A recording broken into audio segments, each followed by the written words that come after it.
In this episode, I speak with Marc Miller, who is an expert when it comes to career shifts and really just navigating your career, particularly as you get up to more senior levels. He very much works with baby boomers and more senior and seasoned professionals who are trying to navigate this world of, I'm not really yet ready to retire, but at the same time, I don't know where I fit in this world of work today with so many different generations coming in. And how do you overcome ageism and all other challenges that come as we get older in our professions, and just trying to navigate all of that. So he offers some really brilliant advice and just really useful stuff, no matter how old you are, no matter where you are in your career level. I think it's worth a listen. Enjoy.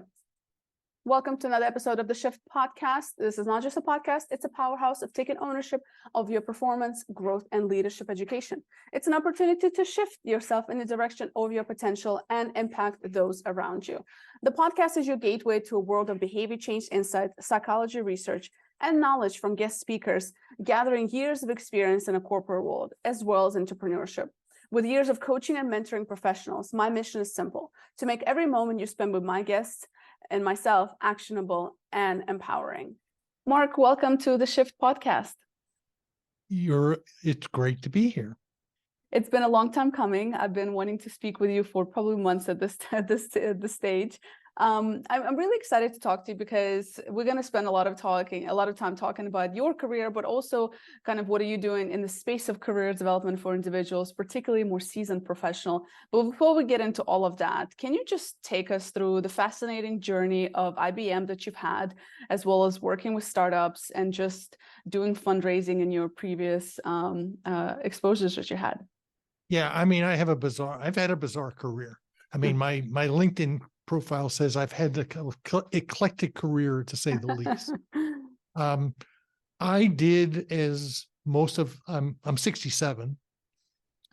And when I graduated from engineering school in 1978, I did what my parents told me to do, and that was go work for a big company. I went to work for IBM. And I joked the fact that in 22 years, I wandered around a lot.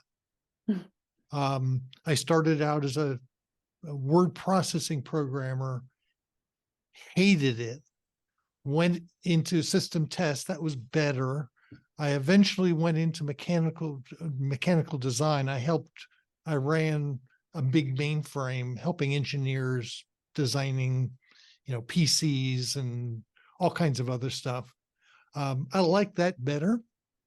I then, as IBM was going through its very machinations in the late 90s, I joined a technical support or technology transfer group where we were developing the first Unix computers for IBM, first real Unix computers. We'd had one before, but it didn't hardly sell any. That was the RS-6000, and I ended up turning myself into a geek that could speak. And that propelled me for the next 10 years. I spent, 3 or 4 years training technical support people and helping rolling out products, training salespeople, training all kinds of different, developing curriculum. Then in December of 92, I ruptured the L4, L5 disc. And I decided not to get operated on. So I spent 3 months in bed. In many ways, that was probably one of the best things that ever happened to me, because everything was taken away. And I essentially had to learn to slow down. I came back to work. My boss had been told to go retire. We brought in somebody. We were doing all this internationally. She had zero international experience. And I went, I'm working for an idiot. Sorry, I can't do this. So I crossed to the dark side and went into a briefing center. I went into sales. And for the next 6 or 7 years, that's all I did was do product disclosures, speaking at conferences once a month. It's the greatest professional speaking training you'll ever get. Because you learn to get up there, and I eventually got to the point where I never got nervous. If things broke, I was fine. But after a while, that got kind of boring. And I joke I got seduced into becoming a consultant by my previous boss. And of all things, I started to do a point of sale solution for short-term lending company, pawn shops. Disgusting business. I lasted 6 months before I quit. And at that point, I found another job within IBM. In 99, they screwed us on our pension and they took it away. They gave it back to us. And I said, I don't trust you anymore. So what happened at that time? Oh, well, what they did was they converted us to a cash balance plan. And they realized all those folks who were under 50 and over 40 were going to sue them. So they converted us back, but without all the medical benefits. So I said, nope, I'm going to take the money you offered me and leave, which turned out to be the smartest move I ever did. I went to work for a startup, a semiconductor startup. We were bought out by Lucent. I didn't make any money on my options because Lucent imploded, but I got enough money in retention bonuses that at 46, I paid off my house. Nice. Funded my kids' college education. At 46, I was debt free. And then in July 11th of 2002, I'm riding my bicycle down a hill. I turn into a blind turn at about 25 miles an hour. And there was a Toyota Corolla going 25 miles an hour the other way. My buddies who were in front of me thought a gun had gone off. I totaled the car. And so I tore up a knee, I broke a hip, I dislocated a shoulder, broke a bunch of ribs, dislocated broke the clavicle, had imprints in the pads of the helmet in my head, but I had no internal injuries and no brain injuries I'm willing to admit to. And I spent 5 days in a trauma center. They had me walking on crutches in 3 days. I was back on a bike in 10 weeks and flying back to China in 4 months. Oh, by the way, I flew into Guangdong province in November of 2002, which is the epicenter of SARS-V1.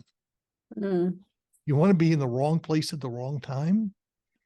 I did not get sick, but a ton of people around me did. And I only knew that after the fact. Of course, China didn't let anybody know. I then, it's one of those things is financially, we're in pretty good shape. I couldn't retire. I was too young to retire. But I'm going, why am I doing this?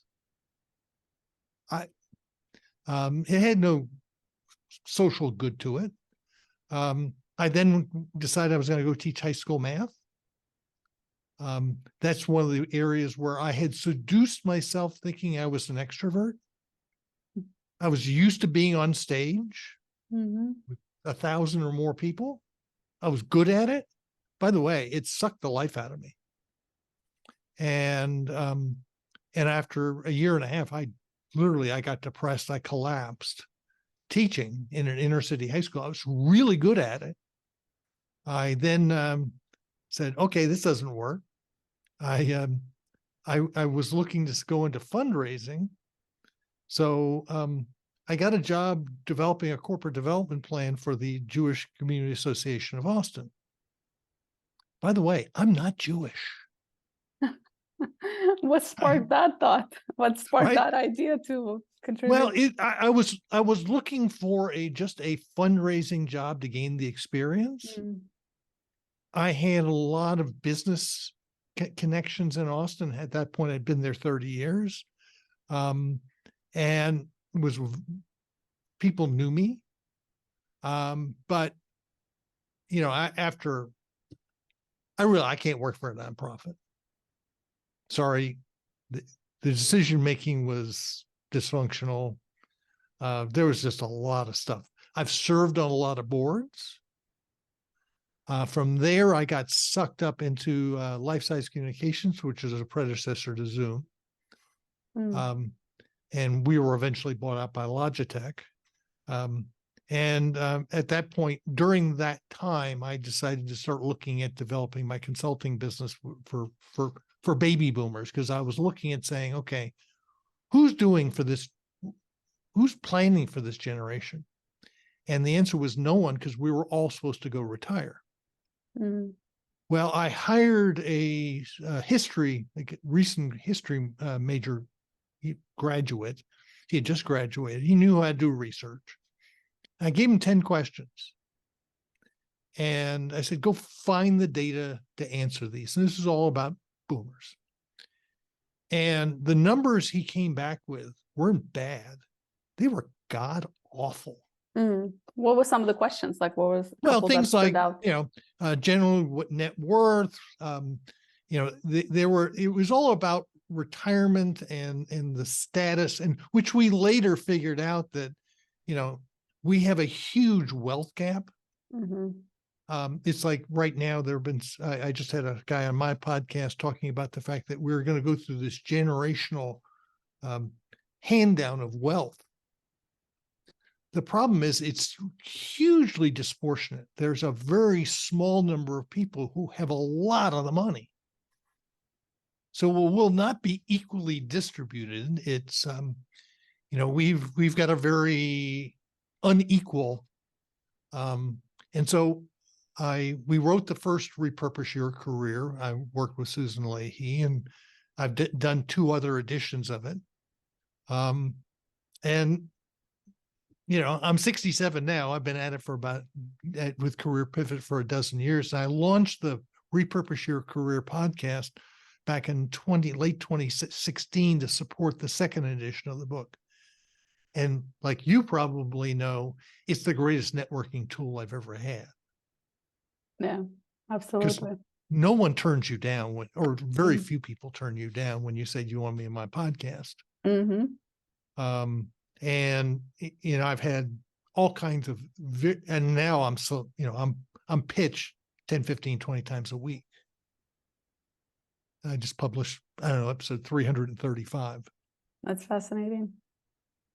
And so have you seen some themes that came out of your podcast, that out of those 300 episodes, what is the theme that keeps coming out that you see as a challenge for individuals right now at that stage? Well, number one for the boomers, number one is ageism. Mm-hmm. And by the way, when it comes to ageism, the only thing you can control is you.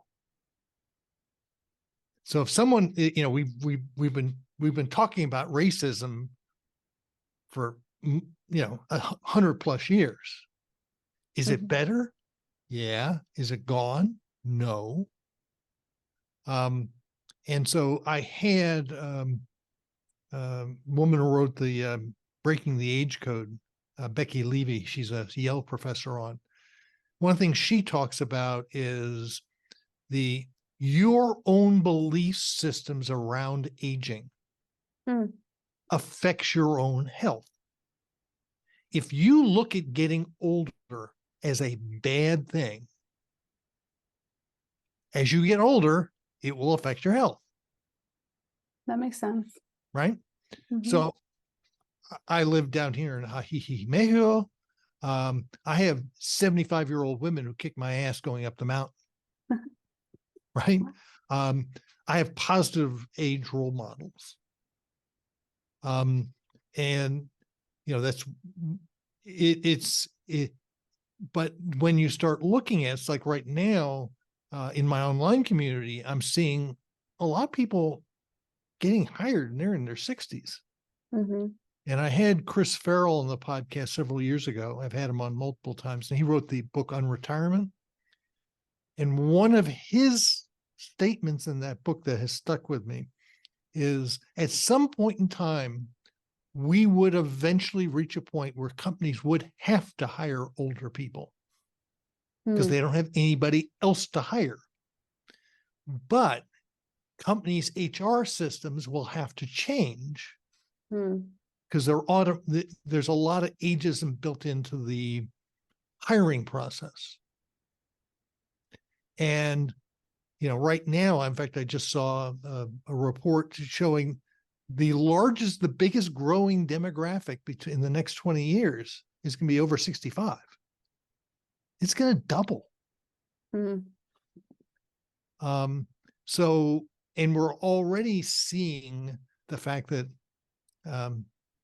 Elena, I don't know how old you are, but folks, as I look at you, folks your age are not having children. I'm 37. I do not have Okay. children, but stay Right. tuned. Well, my son's 39, his wife's 41. They could always screw up, but and I joke the fact that you need to have children because I need someone to pay my Social Security. But the fact is, well, one of the facts around the world is the more education women get, the less children they have. That's Why is worldwide, that? right? It's Why is worldwide. that? Yeah, but why is that? Where did we get this from? Well, you get, it's the fact is you have choices, and when you suddenly say, as I get more educated, I can make more logical decisions, and one of the decisions is do I have children, Hmm. or do I have fewer children? And so it's, and this is I mean, this is not something unique to the US, it's everywhere. And so, you know, we're seeing a skewing in the demographics, and the fact that the baby boomers was this huge bubble that went through the demographics, you know, worldwide. A little bit different in each country. Japan Hmm. and Germany were much later, and a lot of reasons around World War II. But it we're going to see some interesting demographic shifts. Hmm. And the one thing I learned a long time ago is I can't predict the future. I've been trying to order a crystal ball on Amazon for 3 years, and they're always on back order. You know, you brought up something interesting around kind of baby boomers, companies having to hire. I was actually just talking to another guest about on this topic, and there's this dilemma that companies have, right? You have the young generations coming in who are lacking certain set of skills, such as, professionalism, or learning how to deal with conflict in the workplace, and kind of, just that certain characteristics that more senior individuals definitely have. But then on the flip side, they say, okay, well, on the senior level, sometimes you have to spend a little bit more time training in technology. So it's like here you're training on professionalism and the basics, business 101, but here you are training for technology. But here, even if you train this person, the young person, there's a very high probability that this person is going to leave in the next 1-2 years, maybe 3 years if you're lucky, versus somebody who is in the baby boomer stages will actually stick around because they still have that loyalty, and they want to be part of the company, etc. So the mentality is slightly different. So it's like, where do you invest in, right, as a company? And Yeah. I'm more leaning towards that baby boomer, like at least having some opportunities for that population, to your point, because you might not have a choice in general, but why not start being proactive? Well, one of the challenges is traditionally the way a lot of companies have looked at the 50 somethings Mm-hmm. is I don't want to invest in them because they don't have the career runway. I've heard that career Mm-hmm. runway happen multiple times, Okay. and because they're going to go retire. Well, the challenge is, like right now, I live in Mexico. I did it by choice. We did it 5 years ago, primarily because I got sick and tired of paying health insurance. But that was our choice. There are over 1 million Americans who have retired to Mexico legally, and there may be up to 1 million living here illegally. They don't have the finances to meet the minimum financial relevancy requirements. And so we see a huge number of particularly Gen Xers. Gen Xers are way behind the curve on their ability to retire when they want to. And for many, I don't know, I'm 67. I don't want to retire. Mm-hmm. I don't either. That's not in my books. Right? Yeah. I sorry, I don't. And I'm around a lot of people. In fact, up on my mirror door right now, there are 7 or 8 people up there playing cards with my wife. And I kind of go, no. And so this is where companies, And it's not just the baby boomers, it's actually starting looking back at the Gen Xers who are now in their mid-50s of how are we going to change how we view these people? The class example is the BMW. They started updating their factory lines for older workers. And they suddenly discovered that when they did that, younger workers actually worked faster. You know, it's making things easier to do. And so we're going to see a lot of, you know, we're going to see a lot of companies decide, okay, do we want to invest in these mid to late career people? And do we want to now go back and harvest the older, i.e. those over 65? And because a lot of folks my age don't want to work full time anymore, but they do want to work. And it's interesting. And you know, I've got several people in my online community who are getting ready to retire, and they're going, I can't see myself just playing golf every day. But they've been heads down for 35, 40 years. And do they really know what makes them happy? The answer is no. And that's where I had Diane Wu David on the podcast several years ago. She wrote the book Future Proof. And one of the things she talked about was always doing low risk side projects, doing things you think you would like to do to see whether you really would like doing them. Because things you think you might like to do, you might get in there and go, well, this is not what I thought. Right. And, you know, right now, it's interesting. Generative AI is messing with a lot of stuff.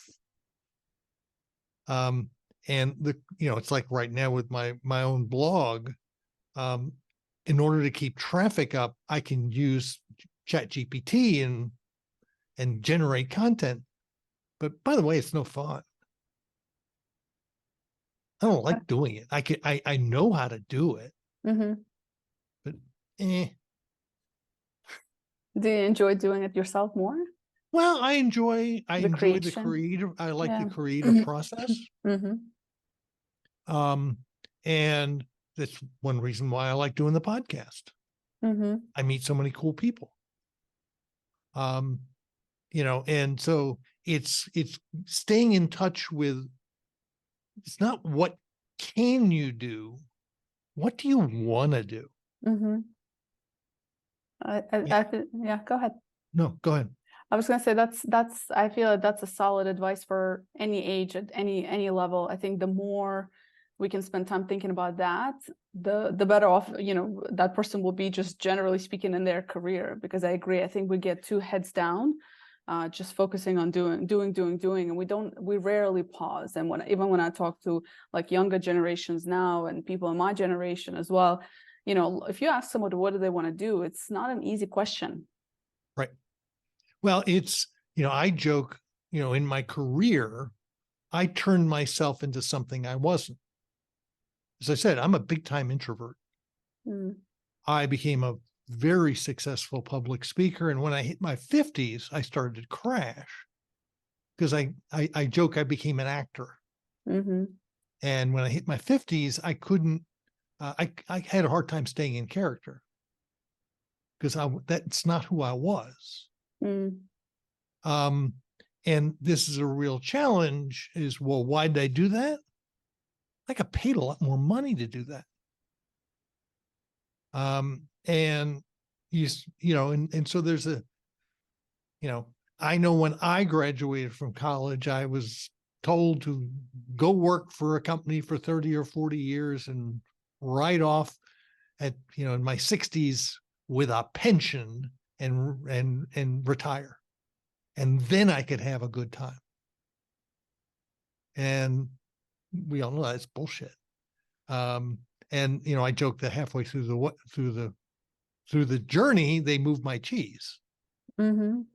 And I am fortunate in the fact that I've had incredibly good timing, i.e., I've been very lucky. I started both my startups at the beginning of recessions. So I wrote out both the dot-com bust and the Great Recession at successful tech startups. You can't plan that. Not at all. But it's also putting yourself in the right place and being willing to move when you know in your heart that it's time to move. And for a lot of folks, and this is where, I've seen with millennials where they move for more money, yet that isn't always the right thing to evaluate. In fact, I was just asked on a community I was on, what are the things I wish I knew when I knew after the fact and wish I knew beforehand. Mm-hmm. And one was when I went off and did a point of, went to work for a pawn company as a consultant. Number one, when I interviewed, I interviewed with a bunch of managers, and I ended up being on with a bunch of consultants, and all of them were unhappy. They all traveled too much. I joke, I worked with unhappy married people, unhappy divorced people, unhappy single people. Barf. Yeah. Two, I didn't know enough about the business, but if I had known that I was going to be put into a project that was for a company that loans money to the poor at 20% a month, I'm sorry. Mm-hmm. I don't want to work on that. That violates my values. Yeah. But part of it is very often listening here with your heart and not your head. I think we get too I think just people get too caught up with like one on the finances of it, but also not knowing what else to look for, back to like your values and kind of what drives you. Like to your point, public speaking eventually drained you because you were giving a lot of energy and it wasn't natural, versus something that actually gives you energy. And I think it's another challenge for a lot of people. It's like, well, how do I know for sure, right? So it's like, Right. how do I go, like gut feeling is gut feeling, but then it's like, unless you have that awareness about yourself and when it's gut feeling versus fear versus excitement versus other things, like how do you identify like what is it really that you're feeling? So I think that's hard for many people. It comes with experience, what I'm trying to say. Yeah, I have a chapter in my book on MSU disorder. Mm-hmm. And MSU stands for make stuff up. That? When we have a void in our knowledge, Mm-hmm. rather than going getting the information, we tend to make it up. Yeah. Right. Classic example. I had one client the one time where she was 6 months into a, recruiter was coming after her. And suddenly the recruiter stopped responding. And she's going, "Oh, they've dropped me. They're just." Well, the recruiter came back 2 weeks later. Her mom got seriously ill. Mm-hmm. She just dropped everything and just didn't respond. Yeah. Right? You don't know why they're not responding. We have a habit of making stuff up. And now, by the way, the more experience you have, the less likely you will do it. And you can develop a set of procedures to say, okay, how do I handle when I don't know? Mm-hmm. What can I control versus what I can't control? I'll use a good example. I was working for IBM. I was in the late 90s. I was asked to go to Atlanta to speak to a Linux user group, a bunch of geeks. And the account rep asked me, well, could you come and get there by noon and speak to a bunch of Coca-Cola executives? I said, sure. Got on the plane at 6 o'clock in the morning in Austin, got to Dallas and realized weather was not going to allow me to be there by noon. And I am getting all worried. I'm making stuff up. And I call up the rep. I said, not going to make it for the Coca. I'm going to make it for this evening, but I'm not going to make it for the. And you know, his response was, okay. I caused myself all kinds of anxiety. Mm-hmm. And by the way, I don't control the weather. Right. It is what it is at that point, right? Right. Well, it's above my pay grade. So learning how to let go of things, focus on things you can control, mm-hmm. and let go of the things you can't control. And we all learn that from experience. Right. That's where I've had people when they've had situations happened and they made stuff up, is when they're done and it didn't turn out the way they expected, is going, okay, what story did you tell yourself? Mm-hmm. And what could you have done differently that could have mitigated that? Who could you have reached out to? Who could you have talked to? And that only comes from experience. Yeah. What's interesting is that if you don't tap on that piece of like, okay, I need to just focus on what I can control, sometimes for many people it turns into like chronic anxiety and chronic stress, and then that has its own variety of health challenges, and it's just not worth it. And I agree, and I wish this was talked about more, and universities and schools and in the workplace. From, you know, there's always well-being initiatives and stuff like that, but nobody really talks about resilience and how to ask yourself these very simple questions and not going down the rabbit hole of worst case scenarios, because it does something to us on a physiological level as well as psychological. Well, there's no question the pandemic created tons of mental health issues, mostly because we were so isolated, which gave us lots of time to make stuff up. Too much time, yeah. Right. Yeah. And you know, for the young people, when they were hired, onboarding remotely, you know, particularly coming out of college. I mean, one of the big differences between the kids coming out of college today and when I came out of college, I got my first job when I was 12. I worked for a Howard Johnson's working a manual switchboard. And for a summer, I worked mornings. It is not unusual for a college graduate to come out and had never had a real job. Oh yeah, it's a norm right now. Right. And so one of the things talking about as companies is you have to understand these kids don't know how to be employees. You have to teach them. And, you know, and simple things like, you know, showing up at 8 o'clock on time. Well, one of the class examples was in Austin. We had there was a tech company, and the manager was a Gen Xer, no kids, and he told all his employees they had to be there at 8 o'clock in the morning. And their response was, "Why?" "Because I told you to." And they went, "Why?" And he said, "What don't you get? I told you to." And they go, "But why? What's the reason?" And you know why the new employees were doing that? Why? Because that is us baby boomers. We taught them to do that. Yeah. We taught them to question everything.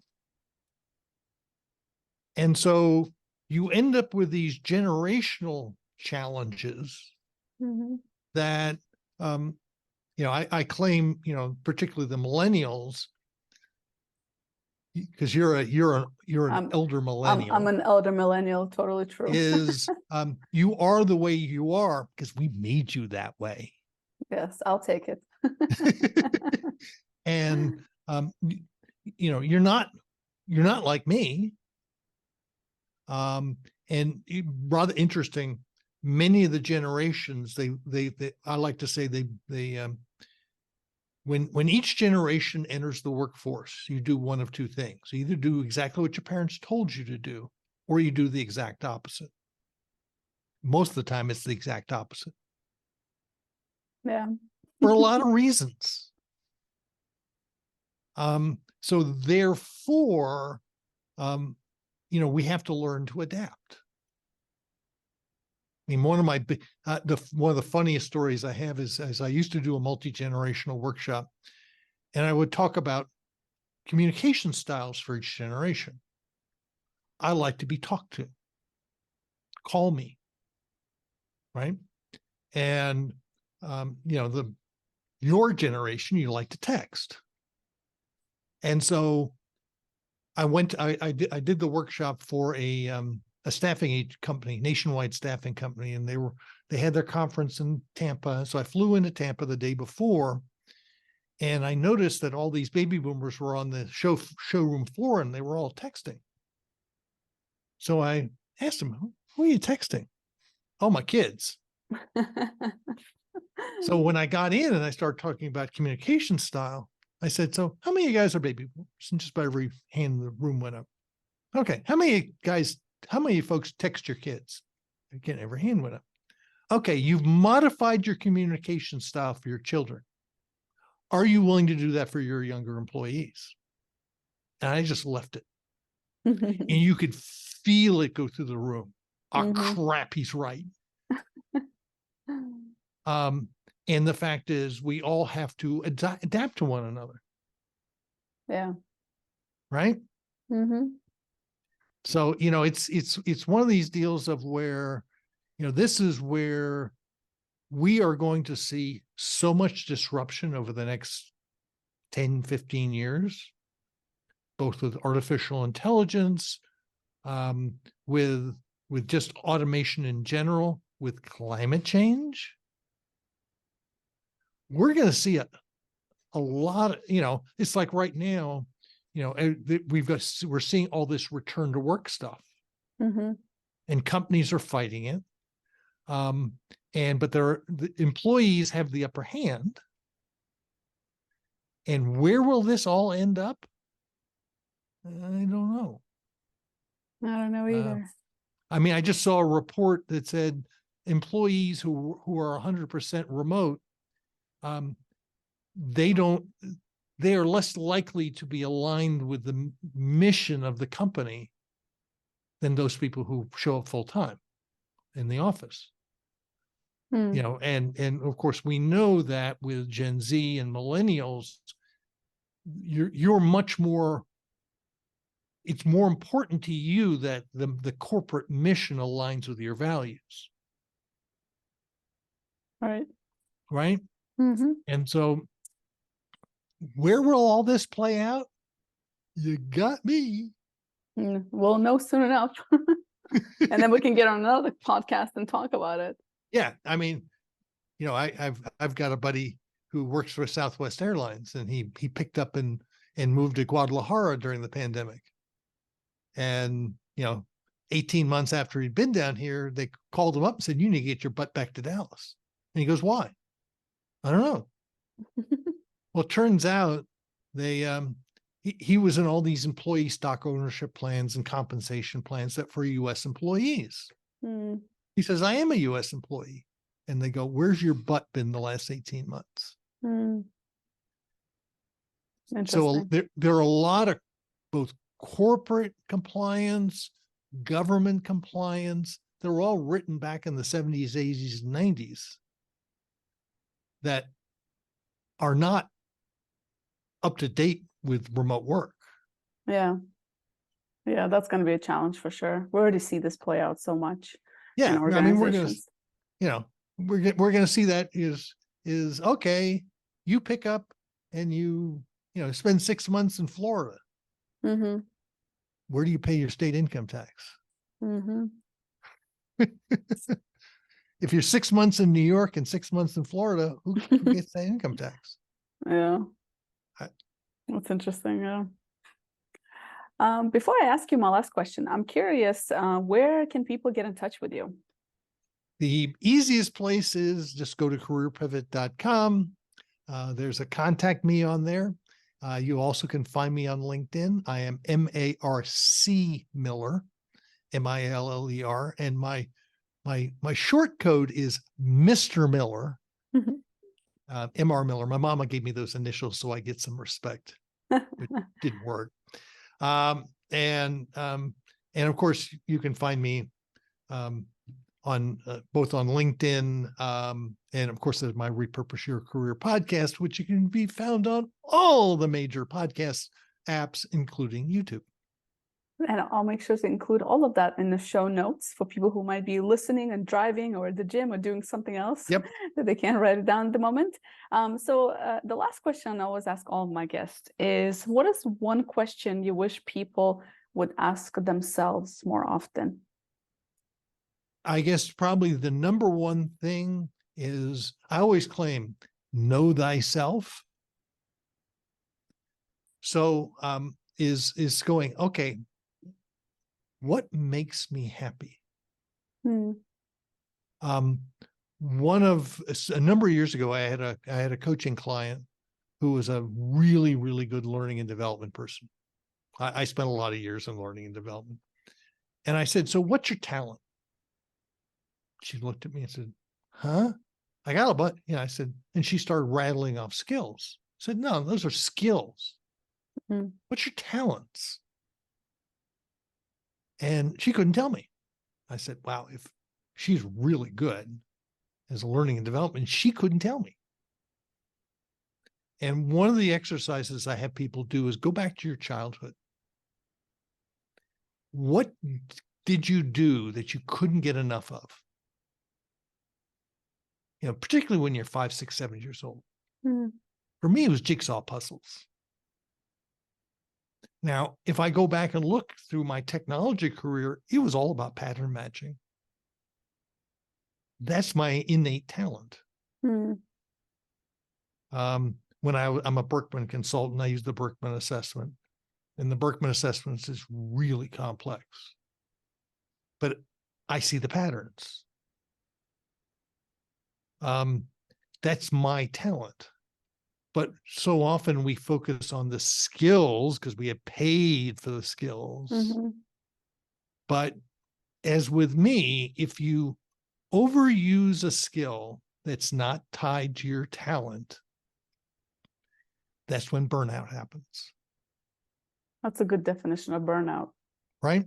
When you have to do something and you may be good at it, but it doesn't come naturally. It's not who you are. That's relatable. Absolutely. Right. I mean, I was speaking to an IEEE electrical engineering audience. I had about 150 people in the room. I was talking about careers, and I'm up there and I got people laughing. And I said, by the way, I'm a big time introvert. And the room just exploded with laughter. I said, when I walk off stage, I'm exhausted. This is an act. By the way, I'm really good at it. And by the way, I enjoy doing it, but I can't do it all the time. Yeah. It's a great question. What are your talents? Yep. Said, go back to your childhood. Because when we were kids, we didn't have all these filters put on us. And boy, do we have a lot of filters that both we put on, our parents, society. It's kind of like right now the gay movement, the LBGT, whatever, I can't remember the alphabet soup, and everyone's getting politicized about it, and I'm going, these folks have been around for a long time. It's not suddenly everyone's becoming queer, right? And it's staying in the closet is exhausting. Well, a lot of us stay in the closet. Mm-hmm. Yeah. I'll use the example. I've worked with a number of people who I call closet creatives. They're incredibly creative, but they decided early in their career to take all that creativity and put it in a little box and put it underneath the bed and forget about it. Mm-hmm. And very often they hit their 40s and 50s and they suddenly go, I can't do this anymore. Yeah. That's what we call the midlife crisis, right? Yes, because they're miserable. They're not happy. Yeah. And very often they can't tell you why. Yeah. And it's usually at the time they should, because usually more financially stable, everything, you know what I mean? Yep. Why is there hopefully? And then it's like, I'm not that, it's not what I was promised. And then that's when all that kicks in. Yep. They moved. Your cheese got moved. Yeah. Well, Marc, it's been a pleasure speaking to you. I'm sure we'll talk again as the world of work changes. I'd love to bring you back. And thank you for your time. No problem.